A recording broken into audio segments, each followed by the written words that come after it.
الحمد لله الحمد لله وكفى وسلام على عباده الذين اصطفى أما بعد فأعوذ بالله من الشيطان الرجيم بسم الله الرحمن الرحيم والذي بعث في الأميين رسولا منهم يتلو عليهم آياته ويزكيهم ويعلمهم الكتاب والحكمة وإن كانوا من قبل لفي ضلال مبين وقال النبي صلى الله عليه وسلم ألا إن في الجسد لمضغة إذا صلحت صلح الجسد كله وإذا فسدت فسد الجسد كله ألا وهي القلب وقال النبي صلى الله عليه وسلم إن الله لا ينظر إلى صوركم ولكن ينظر إلى قلوبكم وأعمالكم أو كما قال عليه الصلاة والسلام اللهم صل على محمد وعلى آل محمد كما صليت على إبراهيم وعلى آل إبراهيم إنك حميد مجيد اللهم بارك على محمد وعلى آل محمد كما باركت على إبراهيم وعلى آل إبراهيم إنك حميد مجيد আলহামদুলিল্লাহ খানকাহে মুহইয়ুস সুন্নাহ মাদ্রাসায়ে দাওয়াতুল হক দেওনা আয়োজিত ইসলাহি মজলিস ইসলাহি মাহফিলের মোহতারাম সদর আমার শেখ ও মুর্শিদ শেখুল উলামা আরিফ বিল্লাহ হযরতওয়ালা শেখ দেওনা দামাত বরকাতুহুম উপস্থিত হজরতের খুলাফা মাশায়েখিন হজরত মুহাদ্দিসিন উলামায়ে কেরাম সম্মুখপানে সমবেত সালিকিন হজরত যারা সফর করে মুসাফিরিন এই মজমায়ে শামিল হয়েছেন এবং দিগার ভাই বেরাদারেরা মাদ্রাসার তালিবুল ইলম ছাত্র ভাইয়েরা আল্লাহ পাকের দরবারে আলিশানে শকর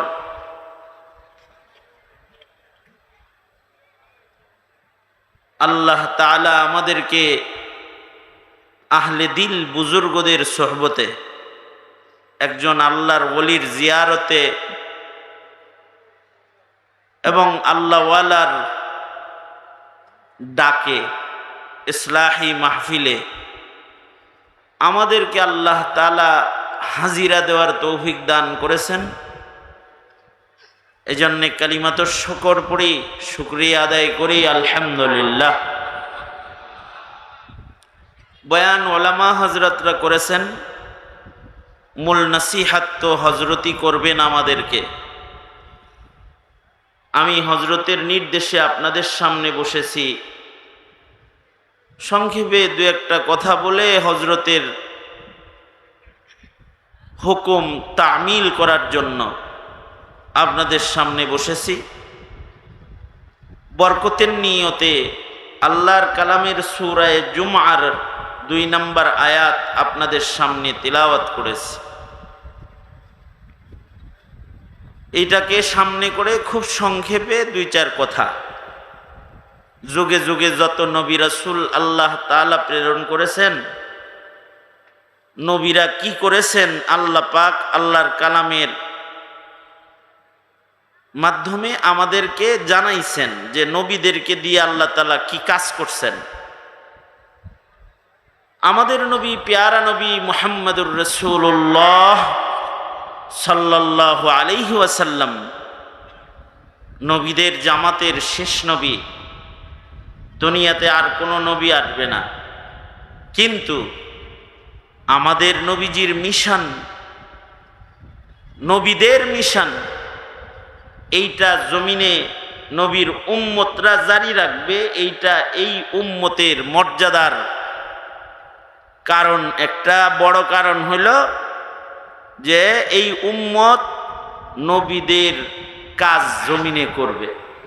এই উম্মতকে দিয়ে আল্লাহ তাআলা নবীদের মেহনত করাবেন। এ কারণে আমাদেরকে আল্লাহ তাআলা সকল উম্মত থেকে বাছুনি দিয়ে বের করে আখিরি নবীর উম্মত বানাইছেন। কুনতুম খায়রা উম্মাতিন উখরিজাত লিন-নাস তা'মুরুনা বিল মা'রুফ ওয়া তানহাউনা আনিল মুনকার। নবীরা যে মেহনতগুলো করতেন, সেই মেহনতগুলো আসলান যারা জমিনে জারি রাখবে তারা আসলে নায়েবে নবী। ইলমের ওয়ারাসাত, অনেক জ্ঞান আছে, এজন্য সে নায়েবে নবী না।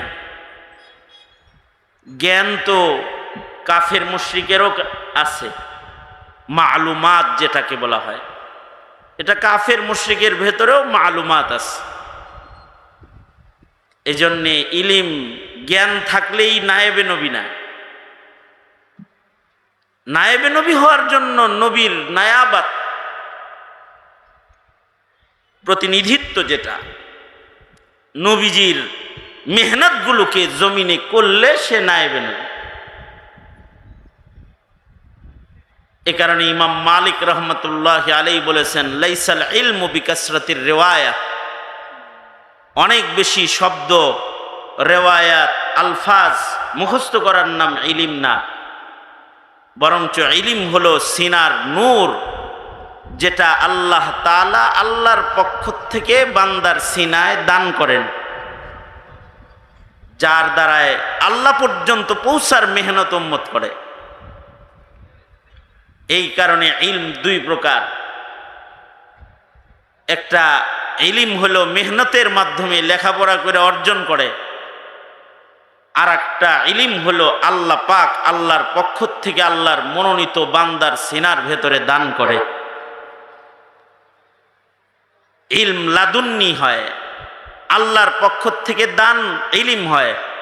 তখন যাকে আল্লাহ দিয়ে দেয় এই ইলমের দৌলত, তার মালুমাত, তার মামুলাত নবীদের রঙের হয়ে যায়, তখন সে নায়েবে নবী হয়ে যায়। অনেক বেশি ইলিম মুজাহাদা করে শিখছে, কিন্তু ওইটার আমল নাই, ওইটার বাস্তবায়ন নাই, তো ওই মালুমাত ইলমে দ্বীন নয়।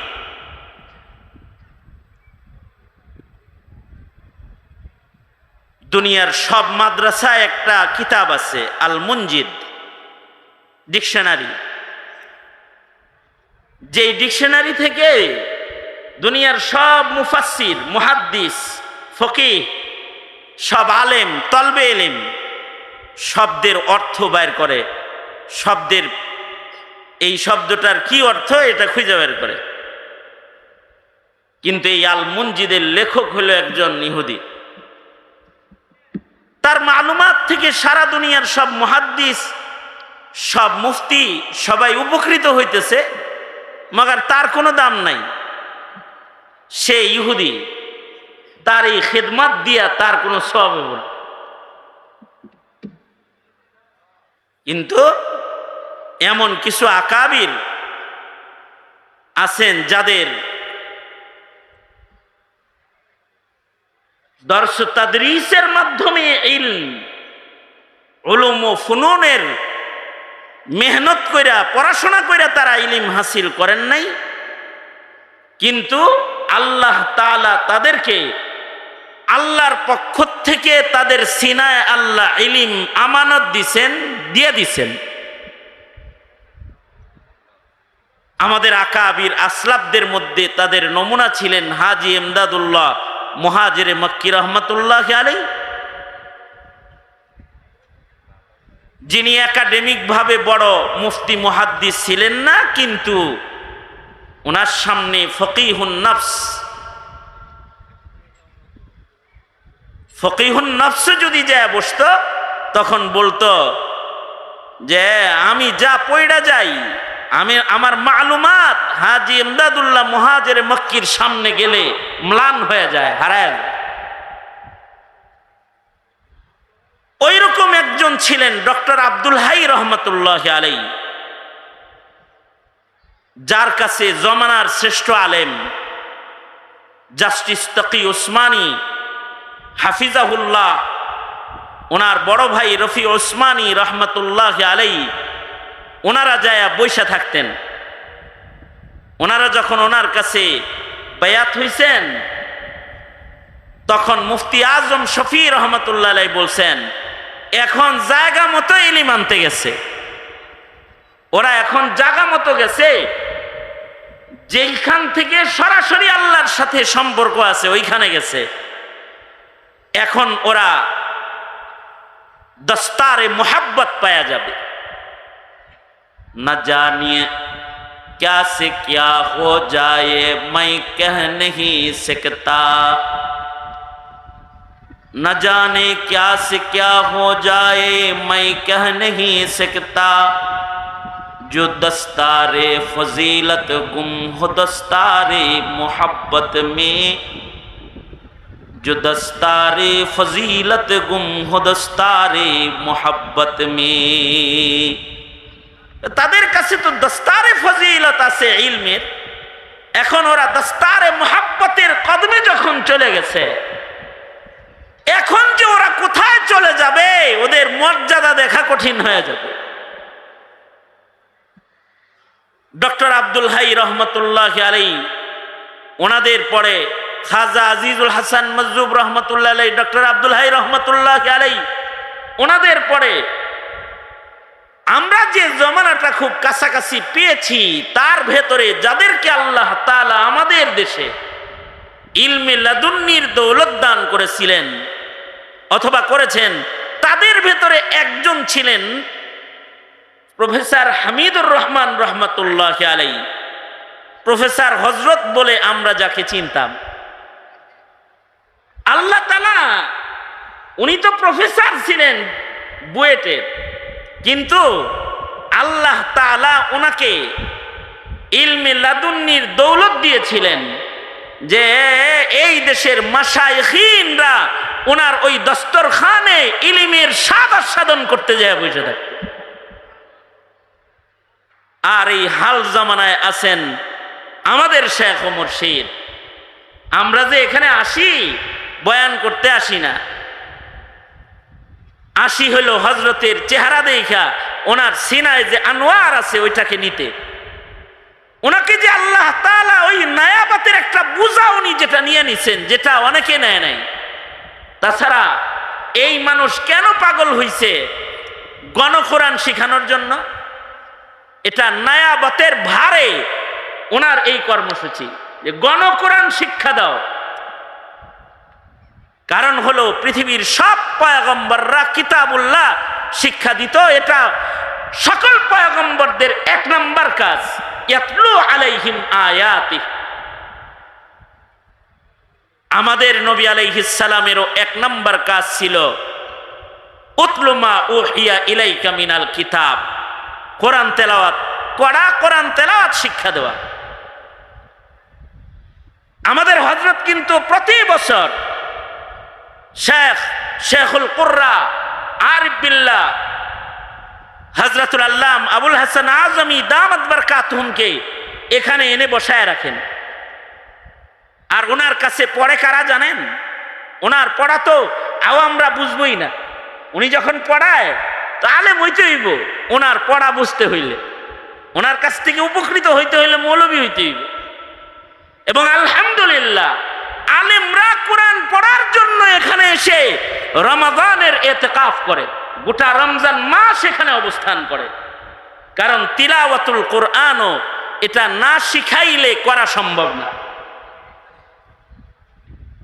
আপনার ছেলেরে মক্তবেই পাঠান নাই, ইংলিশে কথা কয় এখনো, কিন্তু আলিফ বা তাসাই জানে না। আপনি কিভাবে কল্পনা করেন যে ও কোরআন মজিদ পড়বে? কোরআন মজিদ পড়াটা কি এত সহজ কাজ? কোরআন মজিদ পড়ার জন্য আলাদা মেহনত লাগে। এ কারণে জমানার বড় বড় আলেমরাও কোরআন পড়তে যায় ভুল পড়ছে। তাদের ইলিম মনে হইতো যে কোরআনের এই তেলাওয়াতটা সহি, কিন্তু আসলে কোরআন রাসূল যেমন পড়ছেন ওইটা আলাদা জিনিস। যেমন প্রসিদ্ধ মুহাদ্দিসদের ভেতরে একজন মুহাদ্দিস হলেন ওসমান ইবনে আবি শাইবা, যিনি মুসান্নাফি ইবনে আবি শাইবা, মুসান্নাফ মশহুর এক কিতাবের নাম, জগৎ বিখ্যাত এক কিতাব। এই কিতাবের লেখক হলেন ওসমান ইবনে আবি শাইবা। ওনারই আপন ভাই, উনিও অনেক বড় মুহাদ্দিস ছিলেন। দুনো ভাই বড় আলেম ছিলেন। পাশাপাশি ওনার আরেক ভাই আবু বকর ইবনে আবি শাইবা, যিনি মুহাদ্দিস তো ছিল আবার আরবি ভাষার পণ্ডিত ছিল। তো উনিও কোরআন পড়তে যায় ভুল বলল। তাও কোন জায়গায় ভুল করছে? সূরা কাহাফ, সূরা বাকারা না, সূরা ফিল, আলাম তারার সূরার ভিতরে। উনি যখন আলাম তারা পড়তেছে, সূরা ফিল পড়তেছে, তো উনি সূরা ফিল তিলাওয়াত করত খুব নির্ভরতার সাথে। কোরআন শরীফের এই সূরা ফিল তিলাওয়াত করত। কেমনে তিলাওয়াত করত? আলিফ লাম মিম তারা কাইফা ফাআলা রাব্বুকা বিআসহাবিল ফিল। কি পড়তো? আলিফ লাম মিম তারা কাইফা ফাআলা রাব্বুকা বিআসহাবিল ফিল, এটা পড়তো উনি। তো ওনারে সবাই মিলে ধরল, আরে আলিফ লাম মিম তারা কাইফা ফাআলা রাব্বুকা বিআসহাবিল ফিল, এটা পড়া হইল? দেখতে কি পড়া? কি পড়া হলো?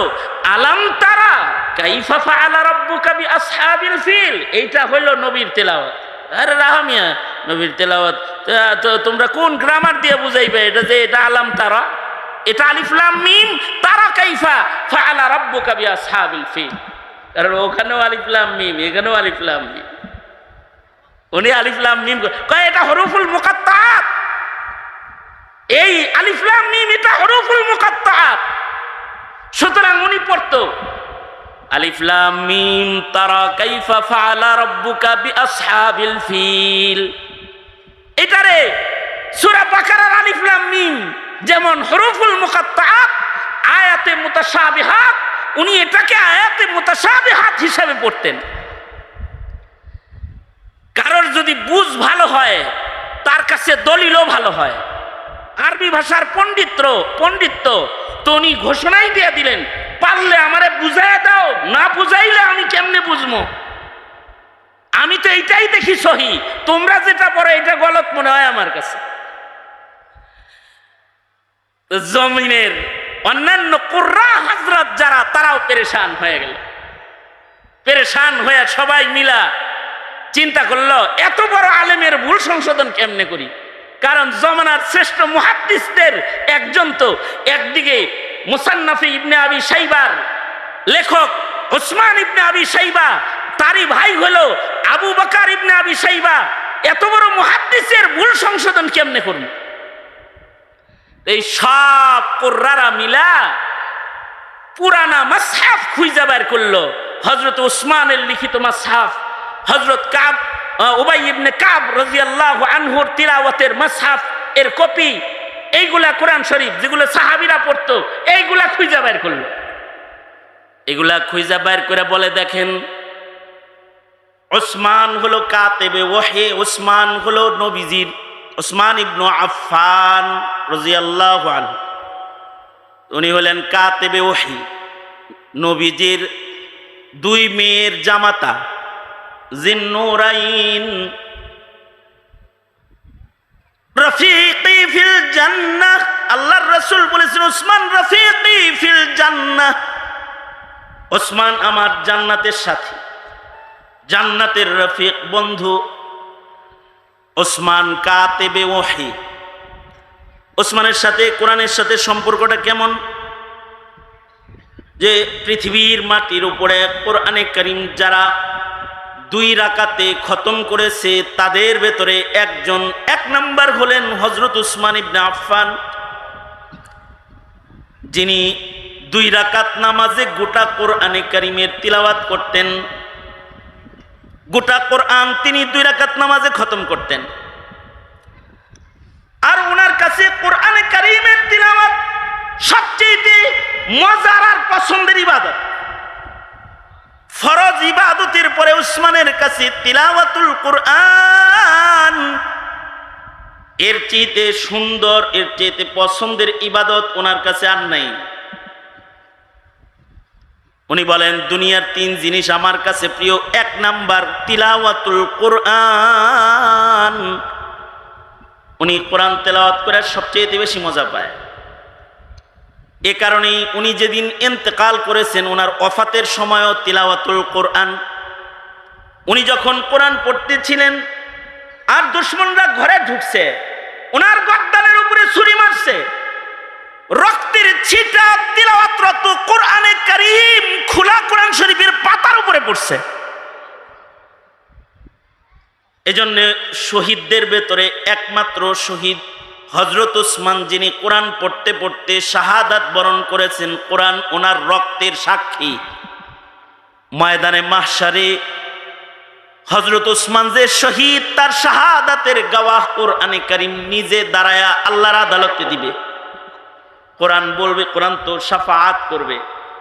উসমানের ব্যাপারে কোরআন বলবে, আল্লাহ আমি কোরআন, আমি আপনার কালাম সাক্ষী, উসমান শহীদ, তিনি শহীদ, এটা আমি নিজেই সাক্ষী। তো যার সাথে কোরআনের এমন তাআল্লুক যে মরছেও কোরআনে কারীমের উপরে, লেখছে নিজের হাতে পৃথিবীর সর্বপ্রথম কোরআনের কপি। তো হযরত উসমানের লিখিত কোরআনকে ওনাদের 2 ভাইয়ের সামনে পেশ করা হলো আর বলা হলো, দেখেন হযরত উসমানের তিলাওয়াত ছিল আলাম তারা কাইফা ফাআলা রাব্বুকা বিআসহাবিল ফিল, আলিফ লাম মিম তারা কাইফা ফাআলা রাব্বুকা বিআসহাবিল ফিল না, হযরত উসমানের তিলাওয়াত এটা। তাহলে হযরত উসমান তো নবীর কাছ থেকে তিলাওয়াত শুনেছেন, আর নবীজি হযরত জিবরাইলের তিলাওয়াত শুনেছেন, আর হযরত জিবরাইল আল্লাহর কাছ থেকে তিলাওয়াত শুনে সে রাসূলকে শিখাইছেন, আবার নবীর কাছ থেকে আবার দৌড় করে শুনছেন। আর আল্লাহর রাসূল নিজের খোলাফা সাহাবা তাদেরকে তিলাওয়াত শুনাইছেন। তা আপনি কি উসমানের চাইতে বেশি বুঝেন? তখন উনি বললেন, না না, এইটা আগে কেন বলো নাই? এতক্ষণ আমি আরবি সাহিত্য দিয়ে কোরআন দেখছিলাম, এখন যখন উসমানের তিলাওয়াত দিয়ে কোরআন দেখলাম তখন দেখি এটা আলিফ লাম মিম না, এটা তো আলাম তারা। বন্ধু আপনি দেখেন না, এইভাবে করে কোরআনে কারীমের তিলাওয়াত আকাবিরদেরকে শিখানো লাগতো। কোরআনে কারীমের তিলাওয়াত শিখানোর জিনিস। আন্দাজি মান্দাজি বাংলা উচ্চারণ বই কিনা দিলে সন্তানের কোরআন শিখার হক আদায় হয় না। বাংলা উচ্চারণ দিয়ে কোরআন পড়া যায় না। বড় সাহিত্যিক, আরবি সাহিত্যিকরাও কোরআন কারির কাছ থেকে শিখছে। এ কারণে কিয়ামত পর্যন্ত নবীর নায়েব যারা দাবি করবে, যারা নবীর নায়েব হওয়ার জন্য মেহনত করবে, তাদের 1 নাম্বার কাজ হবে আল্লাহর গোলামদের আল্লাহর কোরআন শিখাও, তাদের আল্লাহর কালাম শিক্ষা দাও। এই কারণে দেওয়ার হযরতের হৃদয়ের ভেতরে এই যন্ত্রণার একটা কারণ থাকে না? যন্ত্রণা তো আকাবিরদের আমানত সিনায় নিয়ে বসে আছেন। মুহিউস সুন্নাহ শাহ আবরারুল হক হাক্কি রাহমাতুল্লাহি আলাইহির দেয়া আমানতের ভার বুঝা ওনাকে নয়াবতের জিম্মাদারি আদায় করানোর জন্য পাগল করে ফেলে। এ কারণে 1 নাম্বার মিশন যেটা, সেটা এ কোরআনে কারীম নিয়েই আদাবুল কোরআন লিখেছেন হযরত বহু আগে। এ কোরআন শরীফের আদব আজমত নষ্ট হইতেছে, আদাবুল কোরআন লিখে জাতির কোরআনে কারীমের হক আদায় করা, আদব করা শিখাইছেন। এখন তিলাওয়াতুল কোরআনের মিশন হযরত হাতে নিয়েছেন। নয়াবতের এই মিশনটা যেটা হযরতের দিলের ভেতরে যন্ত্রণা শুরু হয়েছে, এইটা বাস্তবায়নের জন্য হযরতের সালেকিন যারা, তাদের উপরে তো একটা ফরিজা কাম হয়ে গেছে। এ কারণে আমরা সকলে মিলে এই গণ কোরআনে কারীম শিখার এই মিশনকে বাস্তবায়ন করার জন্য হযরতের পাশে জানে মালে সার্বিক হালতে থাকবো ইনশাআল্লাহ। প্রতিটা মজলিসেই পুরান সালেকরাও আসে, নতুন সালেকরাও আসে।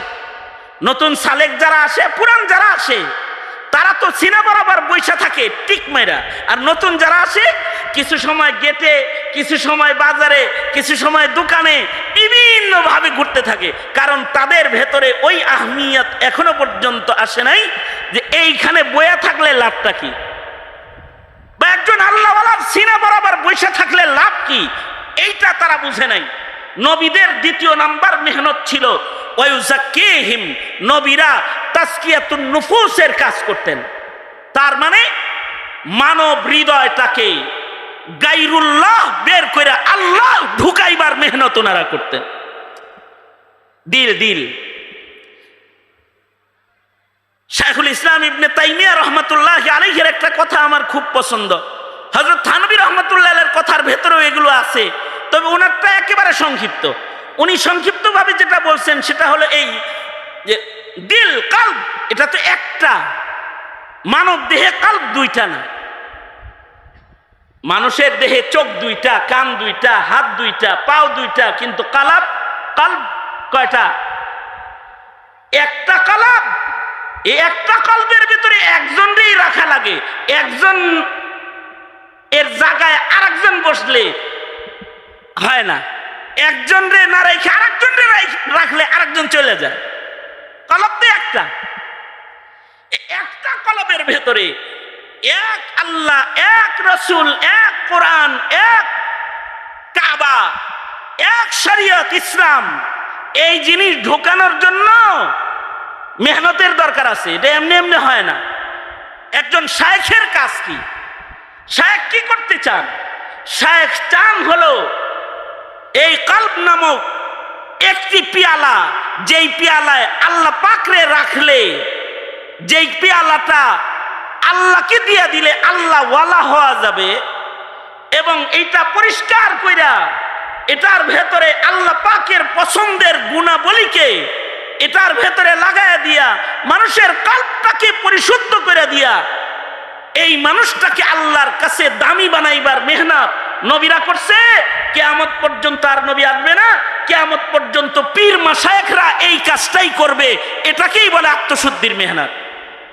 এই কলবের ভেতরে আল্লাহকে বসাবে, আল্লাহ পাকের পছন্দের গুণগুলোকে বসাবে, এটাকে পবিত্র করবে। কারণ আল্লাহ তাআলা বান্দার কলবটাই দেখেন। কারোর নাক চোখ সুন্দর কেমন এটা দেখে না, কে উচ্চতা কেমন সেটা দেখে না, কার চামড়া কত সুন্দর ওইটা দেখে না। আল্লাহ তাআলা দেখেন বান্দার কলবটা কিরকম সুন্দর, এটা দেখেন।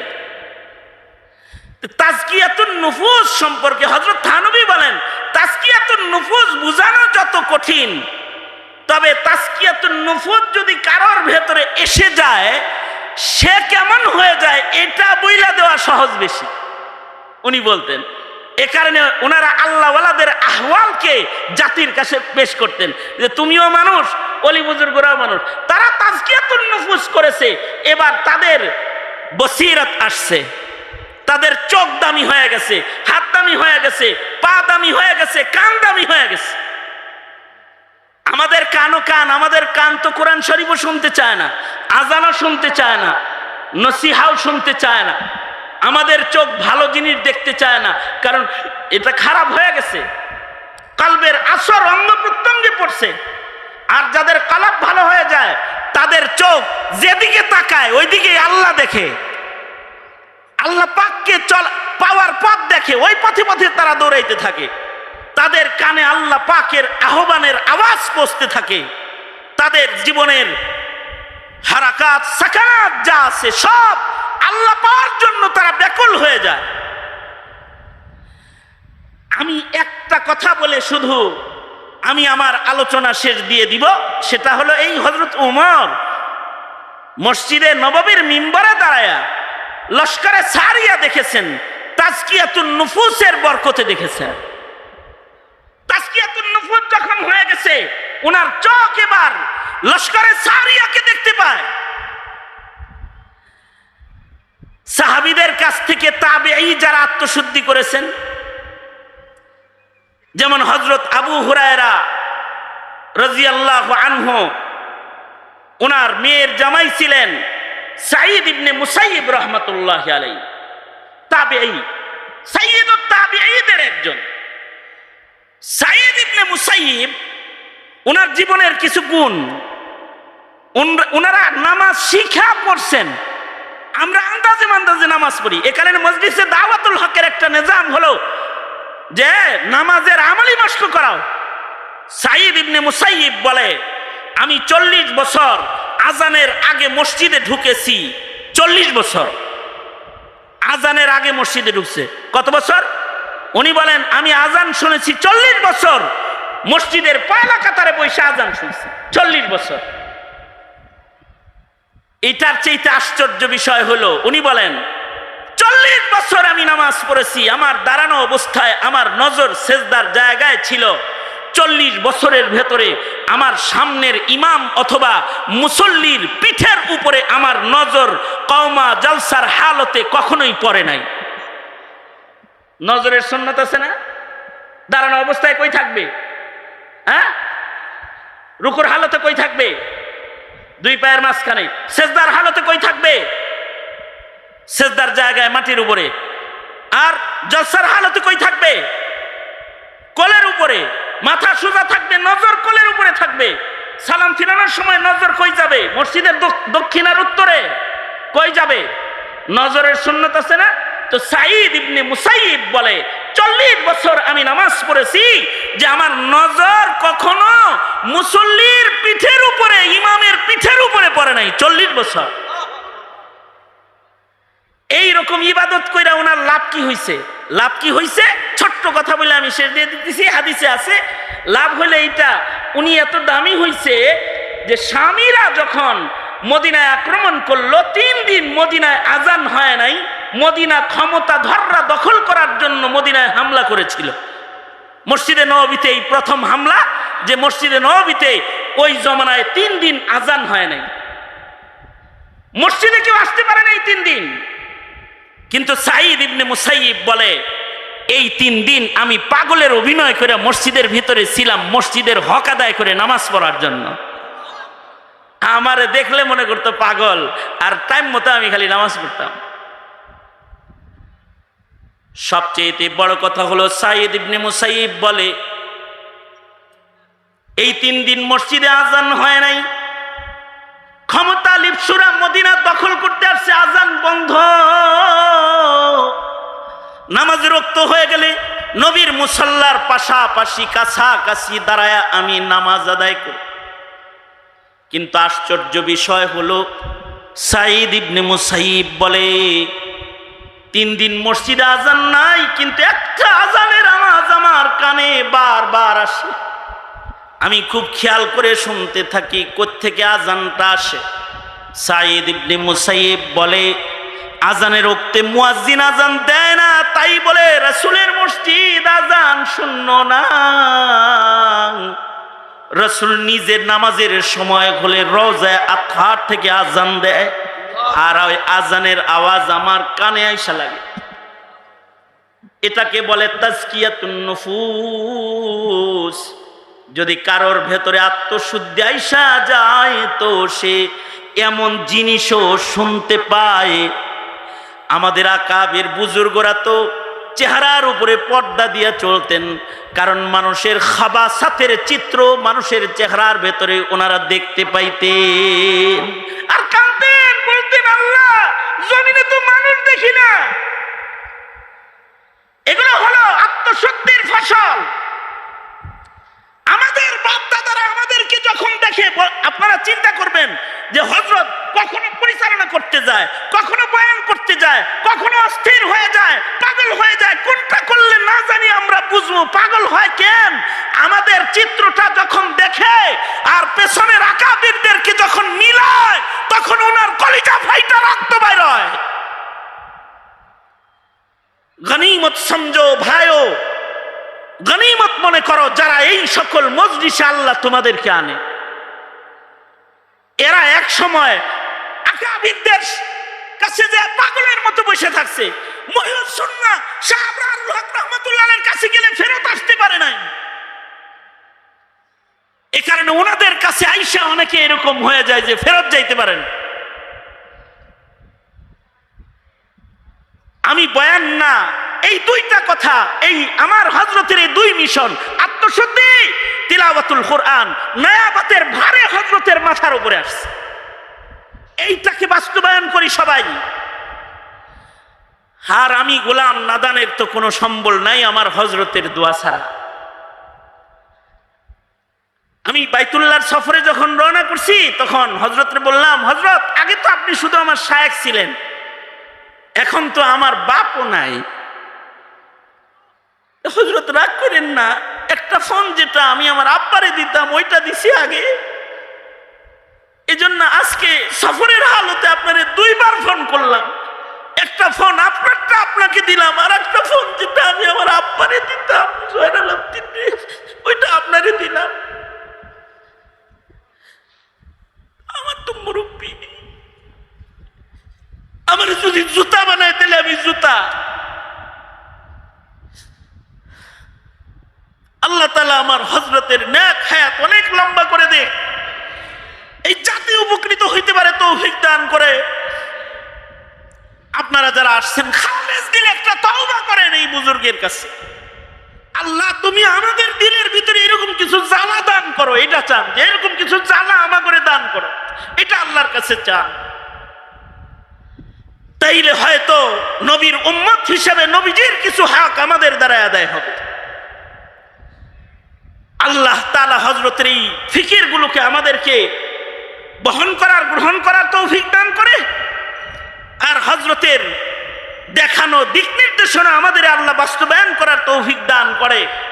এ কামনা করেই আমি আমার সংক্ষিপ্ত কথা শেষ করে হযরতকে আমাদেরকে তওবা করাইবার জন্য হযরতের কাছেই আমরা নিজেদেরকে সঁপে দিচ্ছি। হযরত আমাদেরকে তওবা করাইবেন এবং বাইআত করবেন। যারা বাইআত আছেন তারা আবার তাজদীদ করেন, আবার তাজদীদে বাইআত করেন, আবার হাত দেন, আবার তওবা পড়েন। আল্লাহ তাআলা সবাইকে কবুল করেন। আর যারা নতুন আসছেন তারা এই দিলের যন্ত্রণাগুলো নেওয়ার নিয়তে একটু কানেকশন লাগান। তো আল্লাহ তাআলা আশা করি আমাদের তওবা কবুল করলে পেছনের গুনাহ আল্লাহ মাফ করবেন। আল্লাহ তাআলা আমাদেরকে কবুল আর মঞ্জুর করেন, মজমাকে কবুল করেন। সকল